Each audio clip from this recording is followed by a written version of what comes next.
ಕೀರ್ತನೆಗಳು ಅಧ್ಯಾಯ 114. ಬಿಡುಗಡೆಯ ಹಾಡು.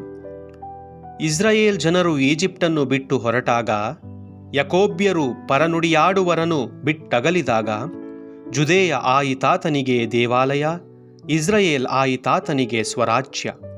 ಇದ ಕಂಡು ಓಡಿಹೋಯಿತು ಕಡಲು, ಮರಳಿ ಬಂದಿತು ಜೋರ್ಡಾನ್ ಹೊನಲು. ಕುಪ್ಪಳಿಸಿದವು ಪರ್ವತಗಳು ಟಗರುಗಳಂತೆ, ಕುಣಿದವು ಬೆಟ್ಟಗುಡ್ಡಗಳು ಕುರಿಮರಿಗಳಂತೆ. ಕಡಲೆ ಓಡುತ್ತಿರುವೆ ಏಕೆ? ಜೋರ್ಡನ್ ಮರಳುತ್ತಿರುವೆ ಏಕೆ? ಪರ್ವತಗಳೇ ಕುಪ್ಪಳಿಸಿದಿರೇಕೆ ಟಗರುಗಳಂತೆ? ಬೆಟ್ಟಗುಡ್ಡಗಳೇ ಕುಣಿದಿರೇಕೆ ಕುರಿಮರಿಗಳಂತೆ? ನಡುಗು ಭೂಲೋಕವೇ ಪ್ರಭುವಿನ ಮುಂದೆ, ನಡುನಡುಗು ಯಾಕೋಬ ದೇವರ ಮುಂದೆ. ಮಾರ್ಪಡಿಸಿಹನು ಗೋರ್ಕಲ್ಲನು ಕೊಳವಾಗಿ, ಕಲ್ಲು ಬಂಡೆಯನು ನೀರಿನ ಬುಗ್ಗೆಯಾಗಿ. ಪ್ರಭುವಿನ ವಾಕ್ಯ. ದೇವರಿಗೆ ಕೃತಜ್ಞತೆ ಸಲ್ಲಲಿ.